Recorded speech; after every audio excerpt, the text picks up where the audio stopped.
Ya, selamat siang para rekan sejawat dokter. Selamat datang di webinar diskusi kasus tata laksana alergi susu sapi. Webinar ini terselenggara atas dukungan dari Nutrisia Sari Husada.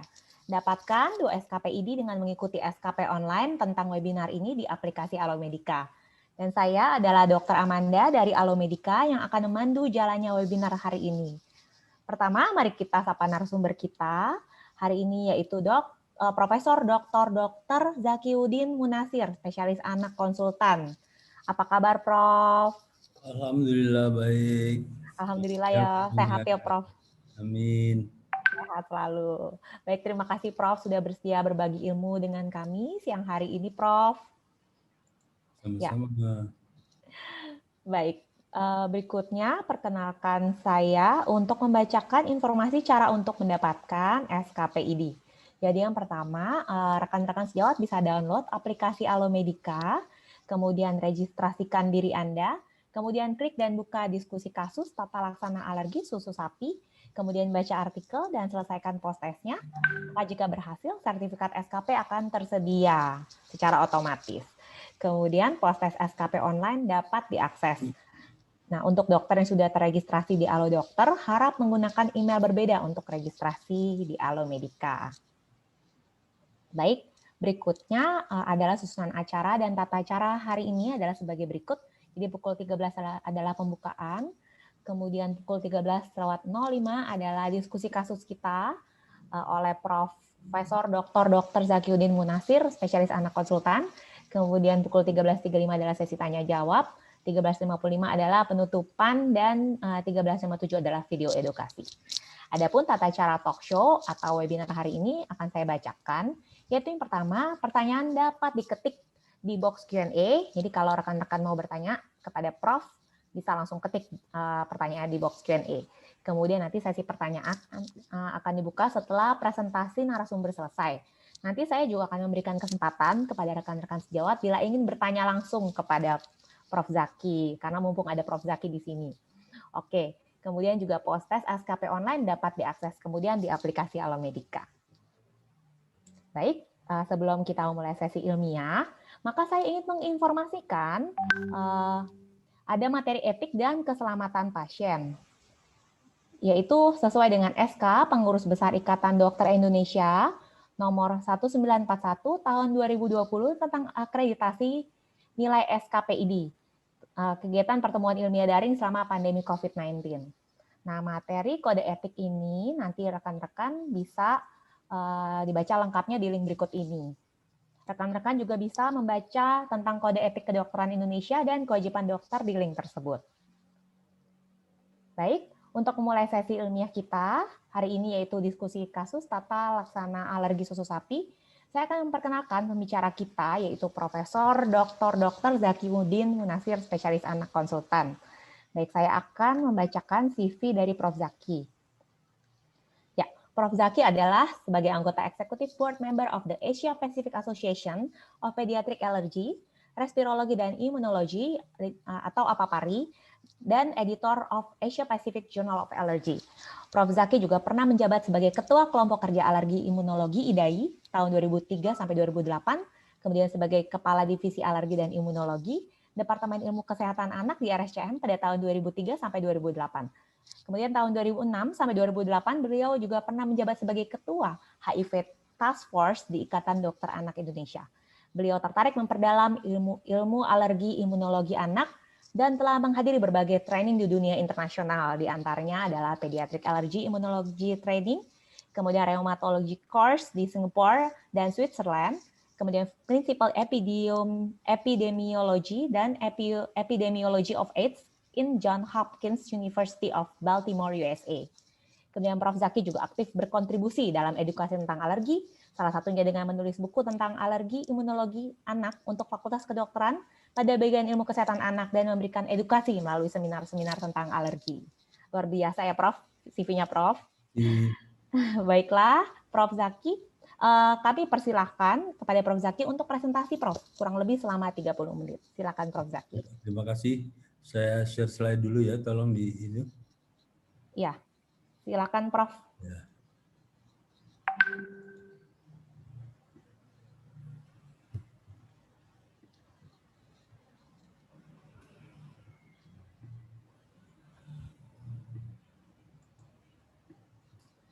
Assalamualaikum warahmatullahi wabarakatuh. Selamat siang. Salam sehat sejahtera bagi kita semua. Pertama-tama saya mengucapkan terima kasih kepada PT Nutrisia Sariwisada dan juga Alodok yang telah memfasilitasi acara pada siang hari ini. Jadi topik pada siang hari ini yaitu mengenai tata laksana alergi susu sapi. Saya lebih banyak nanti mengemukakan hal-hal yang praktis saja supaya kita bisa melakukan tata laksana sebaik-baiknya bagi pasien-pasien kita. Tadi sudah dibacakan mengenai kurikulum vitae saya dan ini saya mulai dengan prevalensi alergi susu sapi. Sampai saat ini di Indonesia belum ada data nasional. Biasanya data-data dari lokal di tiap-tiap center ya. Nah, tetapi secara umum alergi susu sapi ini merupakan alergi yang terbanyak nomor 2 pada anak-anak Asia setelah telur ya. Telur tetap menduduki nomor 1 secara keseluruhan pada anak. Nah, ini data di poliklinik kami, ini sebetulnya data lama, ini hanya membandingkan bahwa dalam kurun waktu 2 tahun, alergi susu sapi telah bergeser dari urutan ke-5 menjadi urutan ke-2, seperti juga pada negara-negara Asia yang lain ya. Nah, kita mulai dengan sistem pertahanan tubuh kita. Kenapa ada anak yang alergi, ada yang tidak? Nah, kita tahu bahwa alergi itu diperankan oleh faktor genetik, artinya faktor adanya keturunan pada orang tua.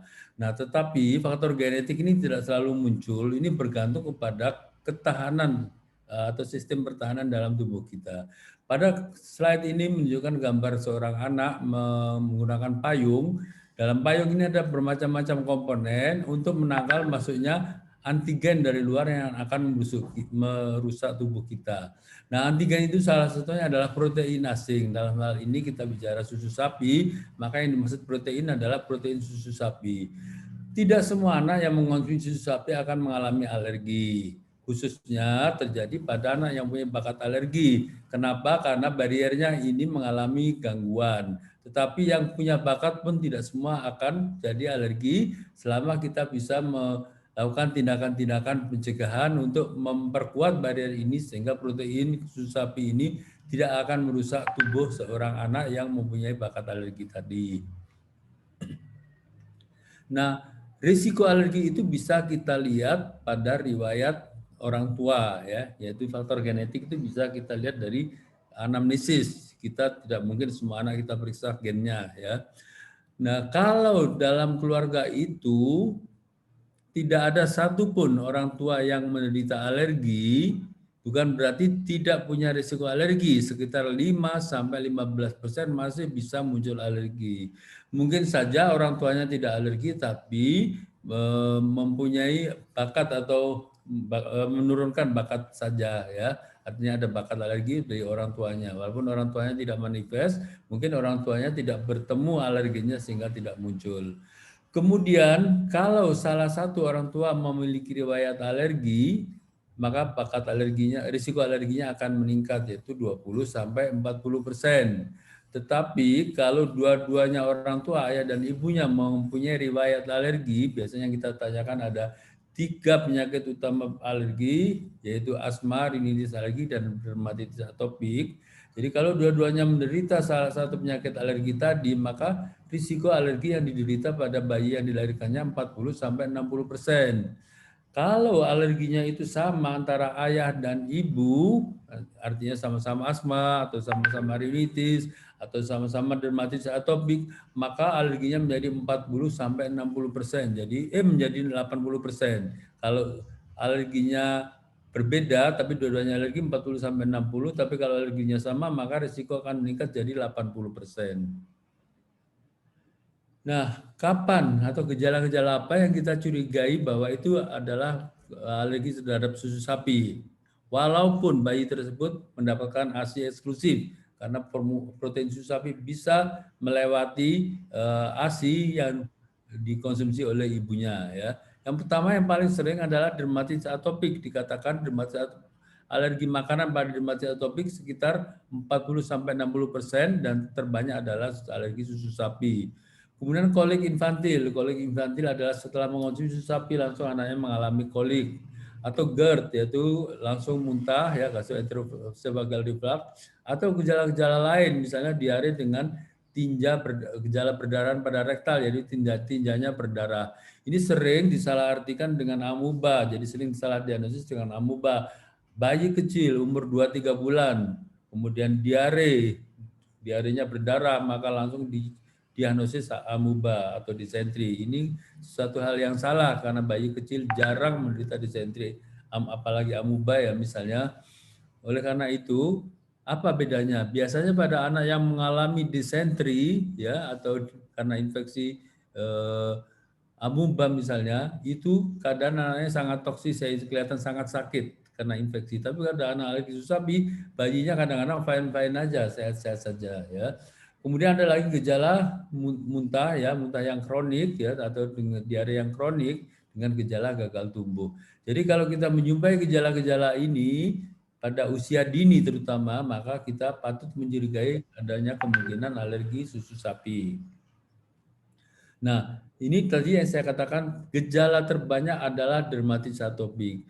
Menurut lokasinya bergantung pada usianya. Biasanya kalau usia dini lebih banyak di daerah pipi ya. Kemudian tambah besar di lipatan-lipatan dan makin tua bisa di ujung-ujung jari atau di tengkuk yang paling sering kita kenal sebagai neurodermatitis.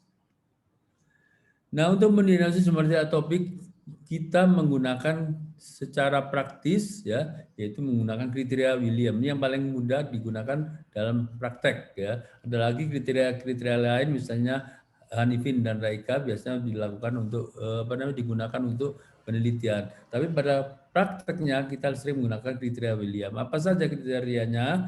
Yaitu ini digunakan di pelayanan primer atau di lapangan. Yang selalu harus ada adalah gejala gatal atau gerakan menggaruk. Ditambah 3 atau lebih berikut ini, yaitu riwayat keterlibatan kulit daerah lipatan, misalnya lipat siku, lipat lutut, punggung kaki, atau sekitar leher termasuk pipi pada anak usia di bawah 10 tahun. Adanya riwayat asma atau rinitis alergi atau riwayat penyakit atopik pada first degree relatif. Jadi yang kita tanya hanya urut turunan pertama, yaitu orang tua maupun saudara kandung pada anak usia kurang dari 4 tahun. Riwayat kering ini biasanya harus selalu ada ya dalam 1 tahun terakhir ya.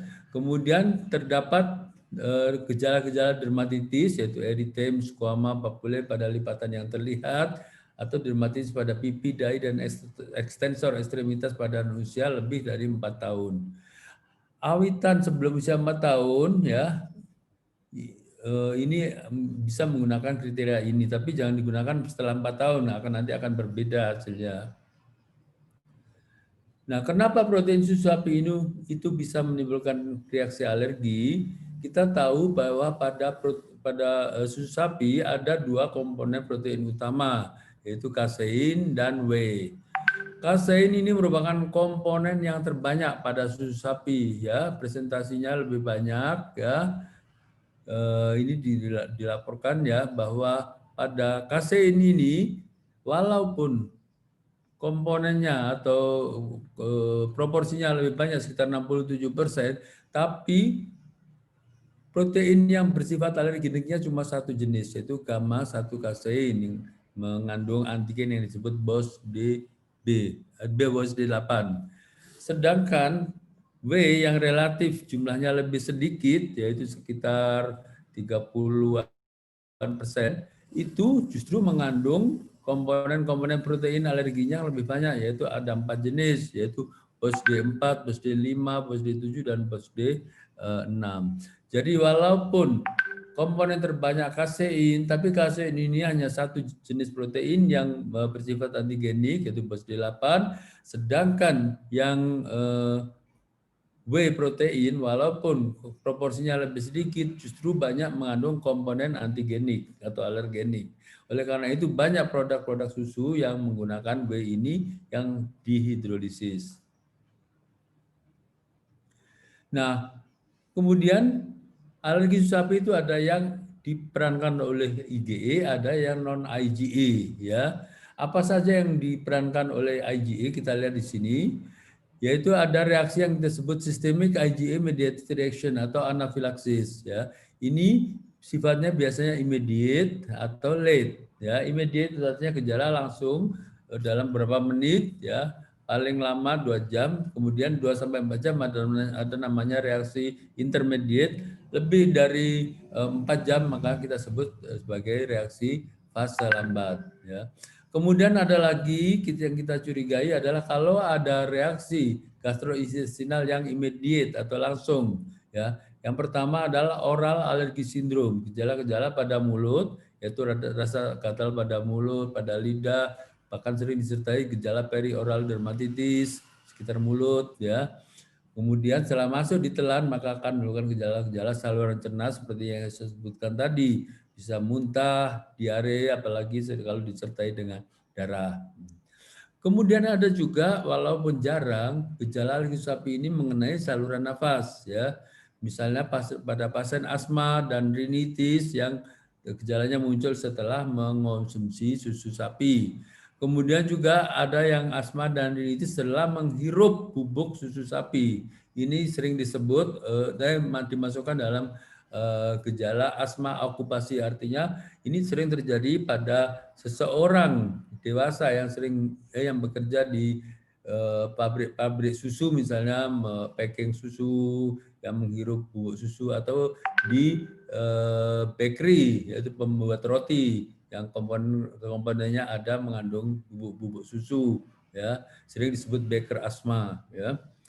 Kemudian gejala berikutnya adalah yang mengenai kulit ya.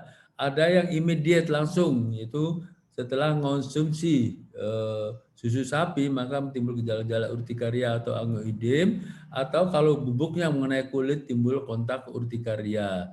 Ini yang cepat, tapi ada juga yang fase lambat lebih dari 4 jam ya, dan yang paling sering fase lambat ini adalah dermatitis atopik. Nah, kalau kita sudah mendiagnosis alergi susu sapi, yaitu dari anamnesis, anaknya mengonsumsi susu sapi atau ASI eksklusif ibunya mengonsumsi susu sapi, kita buktikan ya dengan IgE spesifik terhadap susu sapi ya, kita atau dengan skin prick test. Biasanya skin prick test pada bayi kecil sulit dilakukan, kita bisa periksa IgE spesifik. Kalau positif itu lebih menunjang, kita lanjutkan dengan uji eliminasi provokasi kalau memang meragukan, tapi kalau udah jelas maka kita langsung diagnosis sebagai alergi susu sapi. Tetapi kalau negatif tidak menyingkirkan karena ada yang namanya non IgE, tapi itu umumnya berlangsung tidak lama ya, gejalanya lebih banyak ke saluran cerna. Nah, kalau sudah terdiagnosis alergi susu sapi, maka apa yang harus kita lakukan ya? Pertama tentunya diet bebas protein susu sapi ya. Kalau misalnya bayi tersebut mendapatkan ASI eksklusif, maka ibunya yang melakukan pantangan protein susu sapi dan produknya. Jadi jangan hanya kita larang untuk mengonsumsi susu sapi, tapi juga produknya seperti roti yang masih mengandung susu, es krim, dan makanan-makanan lain yang masih mengandung susu harus dieliminasi, harus eksklusif dari diet ibunya. Nah, nanti sampai kapan? Biasanya minimal 6 bulan. Umumnya alergi susu sapi itu akan toleran paling cepat pada usia 1 tahun. Nah, ASI eksklusif ini sangat penting ya. Jadi kalau misalnya bayi mendapatkan ASI eksklusif, timbul gejala alergi susu sapi, kita buktikan tadi bukan berarti bahwa ASI-nya yang di-stop. Tidak boleh kita menyetop ASI. Yang diharuskan adalah ibunya memantang protein susu sapi dan produk-produknya. Ya. Nah, kenapa protein susu sapi ini sangat penting? Ya, karena pada protein susu sapi itu mengandung komponen-komponen yang penting pada perkembangan imunologi bayi selain komponen-komponen nutrisinya yang mengandung berbagai macam zat-zat gizi yang seimbang. Komponen apa yang penting pada komponen imunologi pada ASI? Yang pertama, ASI itu ternyata dibuktikan dapat mengandung zat-zat ya, zat-zat yang dapat menumbuhkan sistem imun ya di usus bayinya. Yang paling penting sekarang dibuktikan bahwa pada ASI selain mengandung obat-obat apa namanya zat-zat yang dapat menyembuhkan perkembangan sistem imun, ya ada juga sel-sel kekebalan, kemudian ada agrofaktor ya. Ternyata dibuktikan kemudian bahwa pada ASI itu mengandung kuman-kuman yang berguna yaitu Bifidus bacterius, juga mengandung prebiotik yang kita sebut sebagai human oligosaccharida. Jadi kedua komponen itu sangat penting dalam menyeimbangkan sistem imun yang pada orang alergi tidak seimbang karena dominasi TLR2 sejak lahir. Kemudian pada ASI ini juga mengandung IgA seketorik ya, yaitu antibodi yang IgA yang spesifik terhadap berbagai macam makanan yang dikonsumsi oleh ibunya. Oleh karena itu pada ibu yang menyusui maupun sejak hamil selama bayinya tidak alergi, tidak boleh pantang-pantang makanan supaya dalam ASI-nya nanti mengandung IgA seketorik yang spesifik terhadap berbagai makanan. Nah, IgA tadi nanti dikonsumsi oleh bayi akan melapisi bayi sehingga bayinya nanti kalau mendapat makanan-makanan yang pernah dimakan oleh ibunya, maka dia tidak akan muncul penyakit alergi karena protein makanan yang masuk ke saluran cernanya akan diikat oleh IgA seketorik sehingga dicernakan oleh saluran cerna, maka diabsorpsi tidak bersifat alergenik lagi ya. Nah, jadi kalau misalnya bayi mendapatkan ASI eksklusif, mengalami alergi susu sapi, maka ibunya yang melakukan restriksi ya. Kemudian bagi seorang bayi yang tidak beruntung mendapatkan ASI eksklusif atau tidak beruntung mendapatkan ASI, maka kita berikan formula ya yang terhidrolisis ekstensif ya. Kenapa kita berikan yang ekstensif? Karena hidrolisis ekstensif ini mengandung peptida-peptida yang kecil, sudah terhidrolisis, yang berat molekulnya kurang dari 3.000 Dalton, sehingga tidak dikenali oleh bayi, tidak bersifat alergenik lagi, ya. Jadi ditoleransi, ya. Atau kalau tidak memungkinkan mendapatkan formula hidrolisis ekstensif akibat karena ekonomi, karena masalah harga misalnya, boleh digunakan formula soya. Tapi nomor satu pilihan pertama, gunakanlah ekstensif hidrolisis formula ini. Formula soya sama sekali tidak mengandung susu sapi, tapi tetap hati-hati alergi terhadap protein soya juga ya. Kalau gejalanya berat, kapan dikatakan alergi susu sapi itu gejala berat? Kalau misalnya mengenai lebih dari satu organ, atau kita sebut sebagai reaksi anafilaksis. Misalnya selain gejala dermatitis atopik juga ada gejala di saluran cerna, gejalanya berat, maka kita gunakan asam amino. Ya, formula asam amino ini sama sekali tidak mengandung protein susu sapi sehingga aman buat anak yang alergi berat. Sedangkan pada yang excessive hydrolysis ini 10% masih bisa bereaksi pada anak yang alergi susu sapi. Ya. Tapi jangan gunakan yang terhidrolisis parsial. Terhidrolisis parsial ini masih mengandung sekitar 50% protein susu sapi biasa karena tujuannya bukan untuk terapi, hanya untuk merangsang toleransi pada anak yang belum alergi susu sapi tapi punya risiko alergi. Nah, jadi kalau tadi sudah saya jelaskan, kalau misalnya anak tadi hanya mengalami alergi susu sapi, maka ibunya hanya pantang susu sapi dan produknya. Jangan disuruh pantang terhadap makanan-makanan lain walaupun itu bersifat hiperallergenik. Misalnya jangan suruh pantang makan telur, jangan suruh pantang makan ikan. Hanya pantang terhadap protein susu sapi dan produk olahannya saja ya. Nah, Dalam memberi ASI, termasuk memberi formula misalnya, atau memberi makan, jangan sampai ASI atau susu sapi atau makanan itu nempel di pipinya. Karena sensitisasi itu lebih mudah terjadi melalui kulit daripada yang dikonsumsi. Ya, misalnya kita memberi makan anak, kemudian belepotan, itu makanan mudah mensensitisasi pada anak yang menyebabkan alergi. Karena pada kulit anak yang menyebabkan alergi itu ada gangguan barier, sehingga protein-protein makanan termasuk susu sapi mudah diabsorpsi oleh kulit, kemudian dibawa oleh sel makrofag untuk disampaikan kepada sel limfosit T, maka terbentuk IgE spesifik sehingga timbul sensitisasi dan pada gilirannya akan menimbulkan gejala alergi. Jadi salah satu pencegahan sensitisasi, usahakan jangan sampai kita memberi makan atau memberi ASI, memberi susu sapi akan kena pada pipinya. Nah, kalau ada dermatitis atopik pada bayi yang mengonsumsi ASI, dulu sering disangka dermatitis karena ASI atau eksim susu. Ini sebetulnya tidak sepenuhnya benar. Memang ASI yang mengenai pipi bayi tidak langsung menyebabkan alergi, tapi kandungan makanan ibunya dapat mensensitisasi, ya. Sebab kalau dia langsung menyebabkan alergi, tentunya bibir dan lidahnya juga akan kena, tapi ini tidak. Ini hanya melalui sensitisasinya saja lewat kulit pada pipi bayi. Ya. Nah, ini tadi yang saya jelaskan.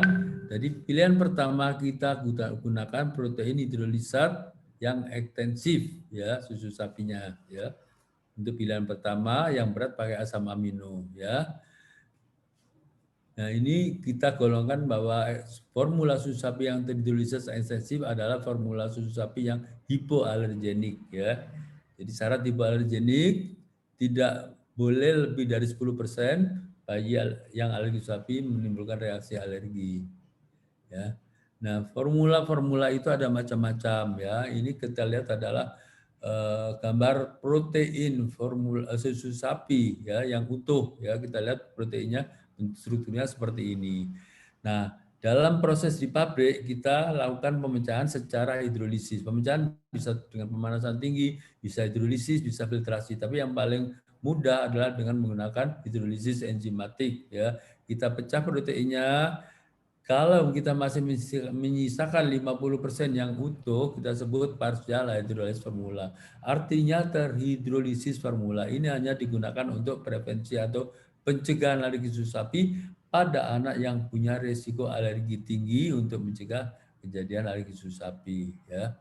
Kemudian lebih lanjut, protein ini kita pecah menjadi ukuran yang lebih kecil lagi, yang kita sebut extensive hydrolysis formula, hanya menyisakan 10%. Kenapa disisakan 10%? Tujuannya adalah untuk merangsang toleransi, untuk memperkenalkan formula susu sapi, sehingga nanti kalau sudah sembuh maka tidak akan alergi lagi, karena sudah kenal ada 10% yang mempunyai komponen yang utuh, protein susu sapi yang utuh.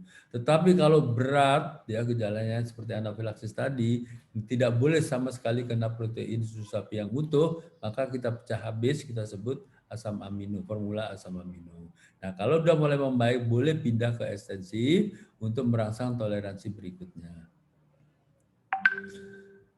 Nah, EPSGAN, yaitu Perkumpulan Gastroenterologi di Eropa maupun AAP, yaitu ASEAN Association Pediatric, ya, itu merekomendasi, ya, yang extensive hydrolysis ini, ya, atau asam amino bila berat, ya. Nah, sedangkan yang tidak memungkinkan mendapatkan esensi maka boleh menggunakan soya, ya, dengan pengawasan kemungkinan alergi soya, ya. Jadi, tapi kami menganjurkan sebaiknya diberikan lebih dari 6 bulan.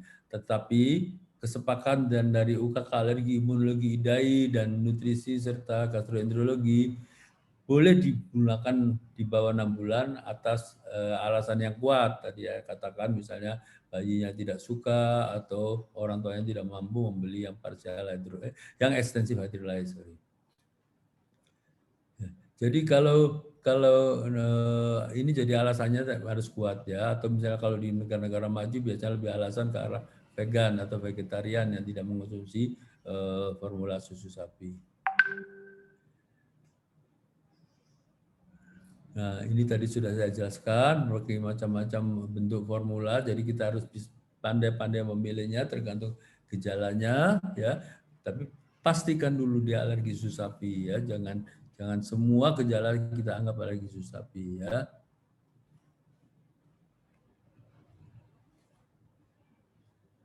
Nah, tadi saya katakan bahwa formula dulu dianjurkan di bawah 6 bulan, kita sekarang membolehkan di bawah 6 bulan dengan alasan yang kuat ya. Sedangkan asam amino itu digunakan pada reaksi yang berat ya atau gejala esofagitis eosinofilik di saluran cerna ya. Kemudian ya, kalau misalnya formula pertama gagal bisa naik kedua. Misalnya kita beri ekstensif, ternyata masih timbul gejala, maka kita ganti ke asam amino. Bagaimana dengan formula free lactose? Sering banyak sejawat yang salah ya. Jadi pasien terdiagnosis susu sapi, terapinya diberi susu yang free lactose. Jadi ini menyimpang sekali ya, karena free lactose itu hanya diperuntukkan yang ada masalah dengan laktosa, sedangkan alergi susu sapi masalahnya adalah di proteinnya. Tetapi kalau ada pasien yang mengalami alergi susu sapi, tapi juga mengalami laktose intoleran atau gangguan pencernaan, maka kita berikan formula yang extensive hydrolysis yang mengandung MCT ya, dan formula ini sudah free lactose ya. Jadi kalau misalnya alergi sapi dengan ada masalah-masalah di pencernaan, maka pilihannya adalah formula susu sapi yang hidrolisis yang menggunakan MCT ya, middle chain triglyceride ya. Jadi ini sangat cocok untuk anak-anak yang alergi sapi tapi mengalami malabsorpsi atau enteropati ya. Jadi jangan salah bahwa menggunakan free lactose biasa. Gunakanlah yang terhidrolisis tapi yang mengandung MCT atau middle chain triglyceride. Jadi dia sangat acceptable atau gut friendly terhadap anak yang mengalami alergi susu sapi tapi juga mengalami gangguan absorpsi atau pencernaan. Nah, kenapa pencegahan alergi susu sapi ini sangat penting? Tadi saya katakan bahwa alergi susu sapi terbanyak pada usia dini adalah gejala dermatitis atopik.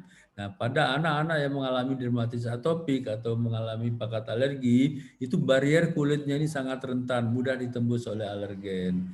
Nah, alergen yang paling sering pada usia dini adalah alergi makanan karena saluran cernanya belum matur. Tapi setelah usia 1 tahun, saluran cernanya ini sudah mulai matang, yang merangsang alergi makanan sudah kurang karena sudah bisa mencernahkan makanan dengan baik, maka pada kulit dermatitis atopiknya pun ikut mulai membaik. Kalau kulitnya sudah baik, barier sudah baik, tidak ada yang merangsang lagi, maka Telber 2 maupun Selmas akan mengalami migrasi ke saluran nafas ya.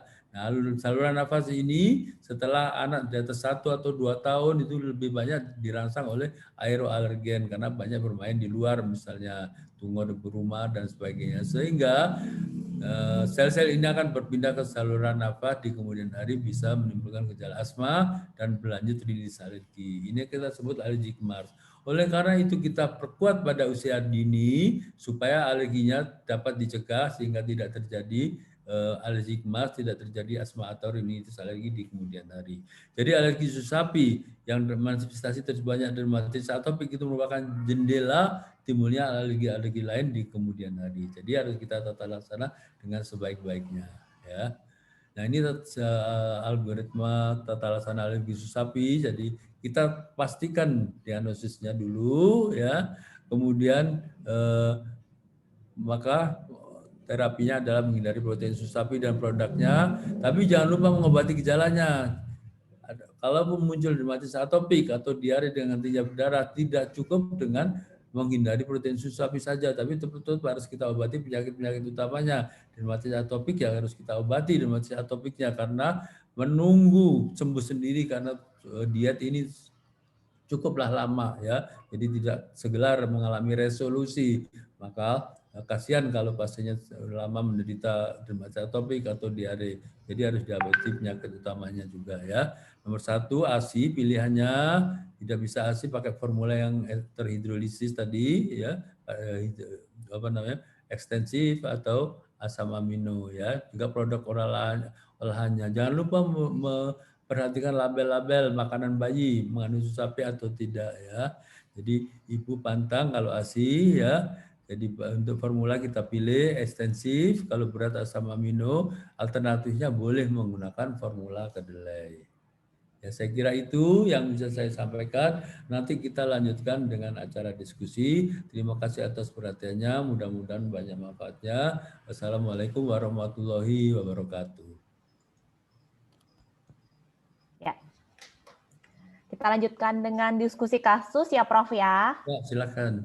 Ya, ini kasus yang pertama. Jadi ada bayi laki-laki usia 2 bulan dibawa ke dokter dengan keluhan kulit kemerahan di kedua pipi. Nah, bayi tampak rewel dan menggosok punggung tangan ke pipi atau menggosok pipi ke dada ibu atau kasur. Nah, ini gatal ya berarti ya, Prof. Ya. Kemudian berat badan lahirnya 3.000 gram dan saat ini berat badannya sudah 4.600 gram. Kemudian anak mendapatkan ASI eksklusif sampai dengan usia 1 bulan dan dilanjutkan dengan susu formula standar. Nah, pemeriksaan fisiknya, status gizi baik, tidak ada tanda dehidrasi, terdapat ruam kemerahan pada kedua pipi. Pertanyaannya, apakah kemungkinan diagnosis? Data apa yang diperlukan dalam menentukan penyebabnya?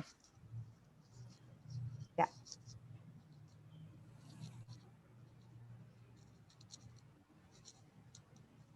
Oke. Ya, silakan Prof. Ya.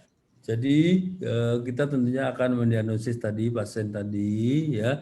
Kita perlu data-data ya. Tapi sebelumnya kalau kita lihat gejala-gejala di kedua pipi seperti yang saya sebutkan tadi, kemungkinan anak ini menderita dermatitis atopik. Ini sesuai dengan kriteria yang sudah saya jelaskan tadi, yaitu kriteria William ya. Jadi ini gejala yang jelas ada kan menggaruk tadi, ada gatal-gatal. Pipinya digosok-gosokin ke ibunya, ke kasur ya. Kemudian nanti kita pada pemeriksaan fisik kita lihat adanya keterlibatan di tempat lain. Misalnya dilipat-lipat, lipat sikul, lutut, punggung atau sekitarnya, dan termasuk pipi anak ya. Tadi sudah ada gejalanya ya. Kemudian kita bisa tanyakan nanti ke orang tuanya apakah ada riwayat alergi atau yang lain, misalnya asma atau rinitis alergi ya pada keluarganya ya. Nanti kita lihat hasil-hasil pertanyaan ini ya. Dilanjutkan silakan. Oke. Nah, Ya. kemudian tadi, jadi sebetulnya pada dermatitis atopik itu ada gejala yang kita sebut trias yang harus selalu ada, yaitu rasa gatal, kemudian kulit kering. Ini harus selalu ada karena adanya gangguan barier, maka kulitnya mengalami kekeringan. Kalau kekeringan maka akan mudah mengalami masuknya sensitisasi, masuknya alergen, kemudian mudah terjadi pencetusan gejala alergi. Kemudian yang gejala yang ketiga yang ini harus chronic recidif. Jadi nggak mungkin dermatitis atopik hanya muncul dalam seminggu misalnya, habis itu sembuh total. Biasanya akan kekambuhan selama kita belum tahu pencetusnya. Jadi tidak bisa kita menghindarinya ya. Jadi Awi tanya kalau menurut kriteria William harus di bawah usia 2 tahun. Kecuali kalau datangnya udah besar kita tidak bisa menggunakan kriteria ini ya. Nah, apa yang harus kita lakukan pada pasien seperti ini? Nomor 1 kan tadi kekeringan ya, kulitnya kering, tentunya harus kita lembabkan dulu. Nah, obat utama yaitu kita beri obat antiinflamasi, pilihannya adalah steroid topikal. Nah, penggunaan steroid topikal ini harus kita sesuaikan di lokasinya maupun berat ringannya penyakit. Jangan penyakit yang ringan diberi steroid yang kuat, atau sebaliknya jangan penyakitnya berat tapi steroidnya yang ringan, tentunya tidak akan sembuh ya. Dan jangan lupa bahwa pelembab ini utama, nomor 1 ini basic treatment ya, sepanjang waktu pelembab harus ada. Kalau kita tidak lembabkan dulu maka steroid ini susah menembus ke kulit ya, tidak optimal ya. Nah, setelah kita mengatasi penyakitnya, tentunya tadi saya katakan bahwa mengobati alergi susu sapi nomor satu obati gejalanya yang muncul dulu ya. Nah kemudian kita lanjutkan dengan untuk menentukan pencetusnya. Kita lihat adanya pajenan pada alergen makanan dan lingkungan, misalnya pada umur 2 bulan alergen makanan yang dikonsumsi ibu bila ASI, atau formula susu sapi yang tidak mendapatkan ASI atau ASINya kurang ya. Terus kemudian kita tanyakan pada ibunya pada saat apa kekambuhan ini timbul ya. Nanti kita cocokkan dengan hasil pemeriksaan. Silakan. Nah, tadi saya katakan bahwa penyakit alergi ini harus ada riwayat alergi atau faktor genetik. Nah, pada pasien ini ternyata ibunya menderita biduran dengan udang, berarti ada alergi makanan dengan gejala urtikaria atau biduran. Nah, ayahnya mempunyai gejala rinitis alergi yang muncul setiap pagi hari yang khas. Jadi kita sudah bisa mendapatkan 2 riwayat ayah dan ibu menderita alergi. Jadi risiko memang pada anak ini sekitar 40 sampai 60% dia masuk di dalam itu. Tapi kalau misalnya ibunya juga menderita rinitis alergi atau ayahnya juga alergi makanan, maka risikonya bisa 80%. Ya, berikutnya. Nah, jadi kalau kita analisis, ini bayi umur 2 bulan muncul dermatitis atopik. Jadi risikonya 40 sampai 60% sebetulnya dengan ibu dan ayah menderita penyakit alergi yang berbeda ya. Nah, ternyata dia mendapatkan ASI eksklusif pas 1 bulan ya. Nah, kemudian pada bulan kedua ASINya nggak cukup mungkin atau berhenti atau ibunya kerja, maka dia mendapatkan formula susu sapi yang standar yang biasa. Jadi dia terpajar protein susu sapi pada setelah ASI di stop. Ya. Nah, ini ada kuis.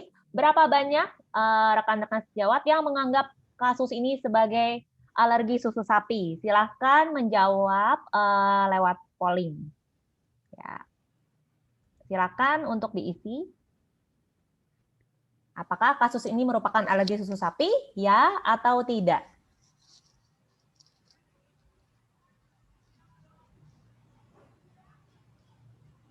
Ya, silakan diisi rekan-rekan sejawat di pollingnya. Oke. Ya, kita hitung. Ya, kira-kira gimana ini? Oke, 5, 4, 3, 2, 1. Iya, kita lihat hasilnya. Ya, apakah kasus ini merupakan alergi susu sapi? 86% responden menjawab iya, dan 14% menjawab tidak. Prof. Ya, jadi kalau lihat jawabannya, dua-duanya betul ya. Artinya, tapi memang sebagian besar kita curiga adalah alergi susu sapi karena ibunya tidak pada pasien ini hanya mengonsumsi susu sapi. Tapi bukan tidak mungkin bahwa pada saat mengonsumsi ASI ada makanan lain yang mensensasi bayi tersebut. Ya, jadi tapi itu kemungkinannya lebih sedikit. Jadi kemungkinan dua-duanya ini benar, tapi memang lebih mungkin adalah alergi susu sapi karena sudah tidak mendapat ASI muncul setelah mendapat formula susu sapi. Ya. Oke. Nah, apalagi gejalanya khas ya 45 sampai 60%. Dermatitis atopik pada anak ini disebabkan oleh alergi makanan dan yang terbanyak adalah susu sapi. Tadi sudah disampaikan ya. Dan ini termasuk kategori yang ringan atau sedang ya. Kalau yang berat tentunya ada gejala lain ya, misalnya gejala diare dengan tinja berdarah. Nah, kenapa pada anak yang mengalami alergi susu sapi ini sering disertai dengan darah atau tinja berdarah? Pada anak yang mengalami alergi susu sapi itu terjadi peradangan yang hebat di saluran cerna sehingga dapat menimbulkan gejala perdarahan yang sering disalah diagnosiskan sebagai amuba atau disentri. Ya, nah kriterianya ya menurut konsensus IDAI tahun 2014 yang sudah kita bikin dulu, yaitu kalau ringan sedang biasanya gejalanya regurgitasi berulang atau muntah atau diare dengan tanpa ruang beri anal, darah pada tinja yang sedikit ya, atau sering mengalami anemia defisiensi besi karena terjadi perdarahan yang samar, perdarahan samar pada saluran cerna. Kemudian gejala dermatitis atopik atau angioidem atau urtikaria pilek, batuk pilek atau mengi atau kolik persisten. Ini kalau ringan sedang.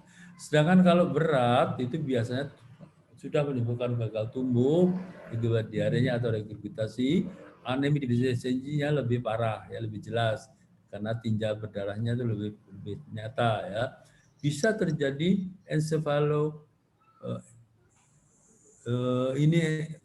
enteropati ini bukan encefalopati, salah ketik ini. Enteropati karena protein losing ya, yaitu kekurangan protein lewat saluran cerna ya.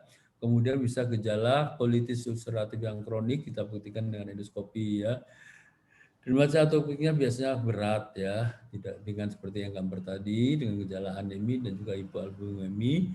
Bisa terjadi laring edema yang akut, ya anaknya ngerokok sampai sesak, dan bahkan lebih jauh bisa shock anafilaksis. Ini nanti tolong diganti, ini enteropati bukan encefalopati ya. Enteropati ya Prof. Baik. Ya. Baik. Ya, kemudian ada pertanyaan lagi nih Prof. Bila dicurigai protein susu sapi sebagai penyebab, maka kasus ini termasuk alergi susu sapi ringan dan sedang. Nah, tapi tadi sudah dijelaskan ya ini. Ya, sudah dijelaskan. Ini kompetensi dokter anak, sedangkan dokter umum kompetensi untuk mendiagnosis supaya jangan salah kalau mau merujuk ya. Dan kalau yang ringan sedang mungkin bisa diatasi oleh dokter umum ya. Nah, ini pertanyaannya adalah bagaimana manajemen nutrisi pada kasus. Tadi sudah saya sampaikan pada kuliah tadi. Coba jawab berikutnya. Ya, jadi silakan menggali apakah ASI sudah dihentikan total. Kemudian bila ASI tidak dihentikan total, ibu masih harus pantang susu sapi dan turunannya. Gitu, ibunya pantang susu sapi. Kemudian susu formula yang tadinya susu formula standar diganti dengan susu hidrolisat ekstensif atau asam amino atau formula soya. Gitu. Ya. Tapi ya tadi kan sudah dijelaskan bahwa sudah tidak mendapat ASI ya. Ya. Jadi dihentikan total ASI-nya, bukan sengaja, memang tidak keluar ASI-nya kan, makanya berhenti ganti susu formula ya. Jadi kalau misalnya ASI tadinya masih ada, maka ibunya yang suruh pantang ya. Jadi teruskan ASI, jangan di stop. Kalau tadi ibunya menyetop sendiri kan memang nggak ada ASI-nya ya. Nah, kalau ternyata ASI tidak ada lagi, dia tadinya mengonsumsi formula standar, maka harus kita ganti. Ganti susu yang mana? Tadi sudah jelaskan ya. Pilihan pertama adalah protein hidrolisis yang ekstensif. Ya. Nah, kalau ternyata masih timbul gejala, ya saya katakan tadi bahwa 10% akan masih bereaksi, maka akan kita rubah ke asam amino sampai membaik. Nanti kalau mau membaik boleh kembali lagi ke ekstensif hidrolisis. Nah, kalau alasan ekonomi ya karena memang cukup mahal harganya, soya lebih murah, maka boleh dengan menggunakan soya. Atau alasan rasa, misalnya bayinya menolak daripada bayinya kurang gizi karena tidak bisa mengonsumsi formula susu sapi, kalau kita kasih yang standar nanti gejalanya muncul lagi, maka kita boleh menggunakan soya ya karena soya relatif lebih murah dan rasanya lebih enak. Ya. Ya, silakan dibaca. Ya, baik. Ada pertanyaan lagi. Ibu mempertimbangkan penggantian susu dan ingin berdiskusi dengan dokter mengenai formula soya. Nah, jika bayi diberikan susu formula soya dan orang tua khawatir, bagaimana edukasinya? Nah, ya. Jadi biasanya yang dikhawatirkan oleh ibu soya nomor satu mengenai tumbuh kembangnya, karena soya bukan formula dari protein hewani. Ya. Nah, banyak penelitian membuktikan anak yang alergi susu sapi yang mendapatkan formula soya dibanding anak yang mendapatkan formula susu sapi biasa, ternyata tumbuh kembangnya tidak berbeda ya. Jadi berat badan, tinggi badan, kepandaian kognitifnya juga tidak ada perbedaan yang bermakna. Jadi secara nilai gizi atau secara efek terhadap tumbuh kembangnya tidak ada masalah. Ya, jadi tidak usah takut. Terus yang kedua yang dikhawatirkan apa? Kalau anak yang mendapatkan soya, ya mereka biasanya khawatir karena pada protein soya atau protein kedelai itu masih mengandung fitoestrogen ya. Fitoestrogen ya, itu yang mempunyai efek feminisasi, itu ditakutkan. Nah, tetapi banyak penelitian jangka panjang ini tidak terbukti. Kenapa tidak terbukti? Karena formula soya ini sudah diproses, ya sudah ini adalah protein hidrolisis dari soya, termasuk fitoestrogennya sudah dihancurkan atau diminimalkan, bahkan sudah dikatakan sudah tidak ada lagi. Jadi tidak usah khawatir. Nah, sedangkan juga bukti-bukti di masyarakat banyak yang mengonsumsi kedelai langsung ya pada anak-anak juga jangka panjangnya juga nggak ada masalah ya, misalnya di Asia banyak mengonsumsi tempe, tahu, nggak ada feminisasi pada masa besarnya ya. Jadi tidak usah khawatir mengenai efek fitoestrogen ya. Nah, ini adalah gambar kartu deteksi dini yang kita buat ya. Jadi kartu ini untuk melihat misalnya bayi baru lahir harus kita duga kira-kira risiko yang mana ya. Misalnya kita lihat riwayat dari orang tuanya, ayah ibu atau saudara kandungnya. Nanti kita bisa menentukan risikonya.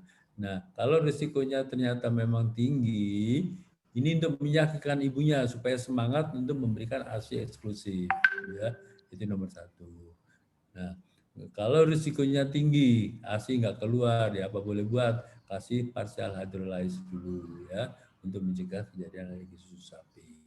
Ya, jadi ini kartu yang dulu pernah kita buat, biasanya diberikan pada bidan, pada dokter-dokter kandungan, supaya untuk meyakinkan ibunya, untuk menjaga supaya bayinya tidak muncul alergi di kemudian hari. Ya. Iya. Ya. Ya, silakan Ya. ada pertanyaan. Oke, ya Prof. Terima kasih Prof atas penjelasannya yang sangat komprehensif. Ini di box Q&A udah banyak nih Prof pertanyaan Prof. Ya, bacakan Jadi aja. yang pertama ini sebenarnya goal diagnosis saat ini untuk alergi susu sapi itu apa sih Prof? Karena ini berkaitan dengan pertanyaan dari Dr. Sarah Soraya Mirsa. Jadi ingin bertanya Prof, alergi susu sapi salah satunya dapat bermanifestasi ke saluran cerna seperti muntah dan diare. Bagaimana cara kita sebagai dokter umum kita membedakan ini disebabkan oleh viral yang menyebabkan mencret atau karena alergi susu sapi? Karena pemeriksaan lab tidak ada yang spesifik. Apakah ada pemeriksaan lab yang spesifik untuk menegakkan diagnosa atau gold standarnya, Prof? Ya, Akan. jadi begini. Jadi syaratnya kalau alergi kan tadi saya katakan berulang, ya, kronik residif. Kalau hanya seminggu kemudian terus hilang ya kita nggak mencurigai itu alergi susu sapi. Tapi kalau berulang ya dalam waktu dekat dengan gejala yang sama, kita harus curiga ya, curiganya apa. Setelah kita singkirkan faktor-faktor lain, nggak ada tanda-tanda infeksi dan sebagainya. Nah, biasanya kita diagnosisnya dengan screeningnya dengan skin prick test, tapi pada bayi susah, apalagi pada dokter umum misalnya. Kita bisa periksa ke laboratorium, kita periksa IgE spesifik ya. Kalau IgE spesifik ini hasilnya ternyata negatif, bisa saja non IgE. Tapi biasanya kita reanamnesis, kita tanya ke orang tuanya ya. Kalau ini ASI eksklusif, orang tuanya coba suruh pantang. Jadi kita lakukan eliminasi dan provokasi kalau tidak ada kecocokan ya. Hindari dulu selama 2 minggu ya. Nah, terus minum apa selama 2 minggu? Kalau ASI ya ibunya yang pantang aja kan nggak masalah. Tapi kalau misalnya dia mendapatkan formula susu sapi selama pantang 2 minggu, boleh diganti yang misalnya memang agak mahal sih asam amino atau esensi dulu. Kalau dengan eliminasi ternyata gejalanya hilang, kita coba lagi timbul kemungkinan itu alergi susu sapi. Jadi eliminasi provokasi. Tapi lihat dulu, jangan hanya gejala cuma sekali-sekali apalagi dengan demam dan sebagainya, itu bisa saja infeksi virus ya. Oke, baik Prof. Kemudian ini ada pertanyaan dari Dokter Anggun Tera. Apakah dokter umum boleh Prof untuk dokter umum meresepkan susu formula terhidrolisis ekstensif? Lalu untuk perhitungan kalorinya bagaimana Prof? Lalu kapan dokter umum bisa merujuk ke dokter anak apabila ada kasus alergi susu sapi? Gitu. Ya, jadi kalau tadi saya katakan kalau gejala ringan sedang itu masih boleh ya kita bisa berikan. Untuk menaik kalorinya kan itu biasanya tinggal baca di kalengnya itu ada petunjuknya untuk umur sekian-sekian ya. Jadi itu lebih mudah ya. Nah, kalau di atas 6 bulan kan sudah makan makanan tambahan jadi nggak terlalu mutlak lagi. Jadi kalau ringan sedang, tapi kalau misalnya tidak sembuh apa ya harus dirujuk ya. Ini yang penting kita jangan salah diagnosis dulu, pastikan dulu itu alergi susu sapi. Iya. Oke, Prof. Baik. Kemudian tadi Prof di manajemen awal untuk dermatitis atopik kan tadi dikatakan ada pelembab kemudian steroid ya Prof ya. Itu sampai kapan sih Prof dikasih steroid? Itu soal itu kan kambuhan ya Prof ya. Jadi kayak dikasih terus nanti berhenti, ntar dikasih lagi gitu. Kapan sih batasnya? Ya, makanya pada penyakit alergi pengobatan pertama ada tata laksana yang pertama adalah avoidant. Kedua avoidant, ketika avoidant, usahakan menghindari pencetus dulu, cari pencetusnya. Kalau susah mencari boleh dikonsulkan ke dokter spesialis ya dengan macam-macam pemeriksaan ya, hindari. Tapi di selain menghindari jangan lupa penggunaan pelembab jangka panjang ya. Karena umumnya pada bayi yang mengalami dermatitis atopik itu kulitnya mengalami gangguan barier sehingga harus kita perbaiki bariernya dengan menggunakan pelembab. Kadang yang dermatitis atopik ringan maupun sedang dengan pelembab saja cukup tanpa steroid. Nah, kalau terjadi flare akut boleh pakai steroid tapi tidak boleh lama-lama. Kita tahu topical steroid ada batasnya sekitar 5 hari atau seminggu ya. Jadi jangan terus-menerus dan kekuatannya sesuaikan dengan gejalanya maupun lokasinya. Nah, bagaimana cara pemakaian steroid dan pelembab? Umumnya kita berikan pelembab dulu, misalnya habis mandi, pelembab biasanya rutin. Nah, setelah pelembab agak kering, baru kita berikan steroid. Jangan lagi saat basah. Kalau bareng-bareng nanti steroidnya melebar kemana-mana, jadi konsentrasinya tidak pada tempat-tempat yang kita tuju. Ya, setelah agak kering, baru kita berikan steroid. Ya, jadi jangan kebalik ya. Karena apa? Karena kalau kulit yang sudah lembab, maka steroid akan diserap dengan baik. Ya. Oke, baik Prof. Prof, ini ada pertanyaan menarik Prof dari Dr. Ilhami Fadila. Ingin bertanya Prof, bagaimana penggunaan untuk susu kambing? Susu kambing. Karena cukup banyak orang tua yang mengganti ke susu kambing, Prof. Betul. Ini pertanyaan bagus yang praktis sehari-hari banyak. Baik, para dokter juga nggak semua tahu ya, maaf. Karena apa? Ya, protein susu kambing tidak bisa digunakan untuk mengganti protein susu sapi karena proteinnya punya struktur yang sama, ya. Jadi sama-sama mamalia itu susah nggak bisa digantikan, ya, sebagai pengganti karena ada cross reactivity antara protein susu sapi dan protein susu kambing. Ya, jadi bisa sama mamalia. Nggak tahu kalau mamalia ikan paus ya, ikan paus ya. Tapi ini nggak boleh ya, karena nanti akan terjadi reaksi juga. Iya, oke, baik Prof. Ini saya akan memberikan kesempatan kepada rekan-rekan sejawat yang ingin bertanya langsung kepada Prof. Zaki. Mumpung ada Prof. Zaki di sini, silakan untuk raise hand, kemudian bertanya langsung kepada Prof. Zaki. Ya, baik, ada Dr. Astri Napitupulu, silakan Dr. Astri, bila ingin bertanya langsung kepada Prof. Zaki, silakan. Di-unmute, tolong di-unmute. Ya, atau Dr. Yuda Lubis. Ya, atau Dr. Ratna Sundari. Silakan bila ingin bertanya langsung. Atau Dr. Sukarya S. Ginting, silakan. Ya dok, saya Dr. Sukarya. Ya, Dr. Sukarya, silakan dokter bila ingin bertanya langsung. Silakan. Terima kasih Dok Amanda. Maaf Prof, untuk penanganan diare yang berdarahnya bagi pasien kita yang memang belum memungkinkan untuk dirujuk misalnya karena tidak punya biaya atau memang kita di refer dok, bagaimana? Ya Prof, makasih. Ya, tentunya kalau tata laksana diare nomor 1 kita juga jangan sampai dehidrasi ya. Jadi pengobatan utama kalau diarenya hebat tentunya kita berikan oralin dulu ya. Nah, terus yang kedua kalau memang kita curiga alergi susu sapi tentunya kita ganti formula susu sapinya. Kalau ada yang ekstensif ya kasih intensif, tapi kalau tidak memungkinkan boleh soya dulu ya kalau itu memang karena alergi susu sapi. Tapi kalau diarenya berdarahnya hebat biasanya takutnya itu gejala eosinophilic gastroenteritis itu jangan menggunakan soya kalau gejala saluran cerna yang berat ya, pakai esentif hydrolyze, kalau berat sekali bisa pakai asam amino. Nah, pengobatannya tadi jangan sampai dehidrasi ya, kemudian tata laksana dietnya kalau dia hanya susu sapi ya apa boleh buat pakai formula susu yang terhidrolisis ekstensif ya, usahakan yang mengandung MCT ya, mudah-mudahan sih ada di sana ya. Terus biasanya ada tambahan-tambahan, boleh menggunakan zinc untuk perbaikan saluran cernanya, dan tata laksana di hari seperti biasa ya.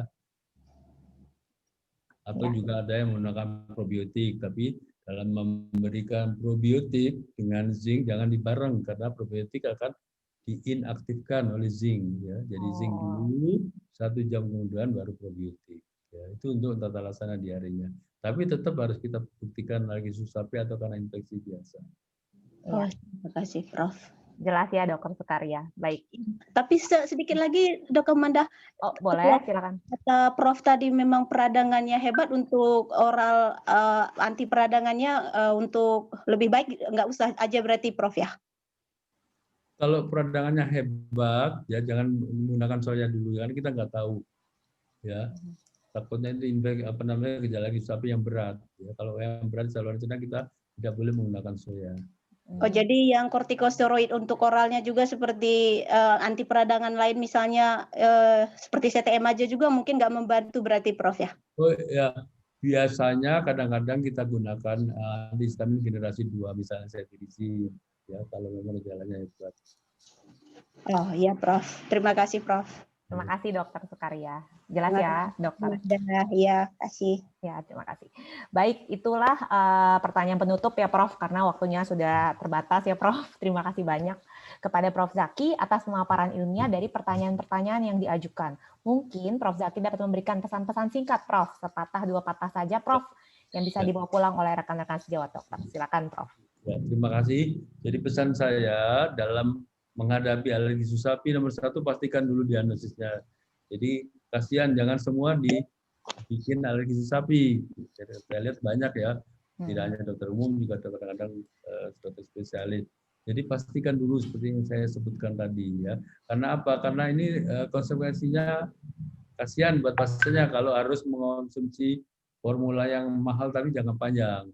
Nah, kalau memang bukan alergi susapi, tadi misalnya mengkonsumsi produk-produk susu alergi susapi itu tidak sembuh, nanti yang disalahkan susunya, ya kasihan petani juga, ya dipastikan dulu. Misalnya dia gejala reumatis atopik, langsung ganti susu, nggak sembuh, wah jelek nih susunya, salah. Ya. Makanya harus dipastikan, ya. Tapi kalau tepat diagnosisnya, kemudian kita akan di susu yang tepat, insya Allah sih akan membaik. Jadi saya kira itu. Jadi dalam menangani penyakit apa saja tentukan diagnosisnya dulu ya. Syukur kalau bisa memahami patogenesisnya. Kalau kita bisa memahami patogenesis suatu penyakit, insya Allah sih mudah cari obatnya ya.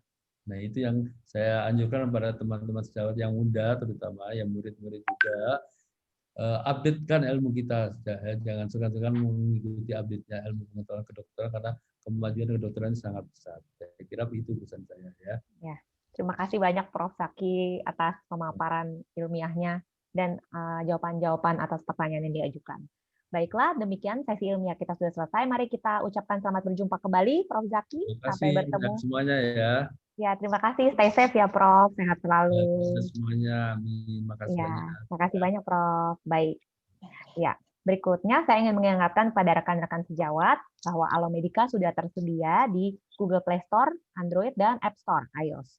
Jangan lupa di-download ya, rekan-rekan sejawat, di link berikut ini. Baik, selanjutnya kita akan menyaksikan video persembahan berikut ini.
Terima kasih banyak rekan-rekan sejawat dokter yang sudah bergabung dan mengikuti acara webinar hari ini.